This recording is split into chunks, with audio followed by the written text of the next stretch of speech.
আমাদের আলু চাষ করা হয়েছে। আলু আমার 3 বিঘে আলু ছিল। 3 বিঘে আলু মাঠে তোলার পর একটা আলুও বিক্রি হয়নি, মাঠে কোনো ফোরে বা ব্যবসাদার নামেনি।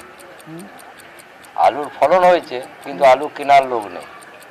সেই আলু আমাকে সমস্ত স্টোরে লোড করতে হয়েছে।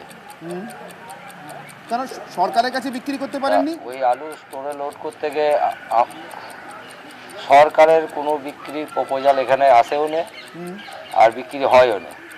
কাগজ কলমে দেখছি আলু নেবেন সরকার 950 টাকা কুইন্টাল, কিন্তু আমাদের এখানে সমবায় বা কোনো মারফতই আমাদের এখানে খবর আসে না আলু নেওয়া। বাহ, বেশ। স্টোর অবধি নিয়ে গেলেন যে, তার কত খরচা পড়লো? তার খরচা আপনার বস্তা 22 টাকা ছিল, ভরে ওজন করে স্টোরে নিয়ে যেতে মোটামুটি 60 টাকার মতো খরচা আছে, বস্তা ফস্তা সব নিয়ে। তো আলটিমেটলি স্টোরে সব আলুটা রাখতে পারলেন যতটা চাষ করেছিলেন?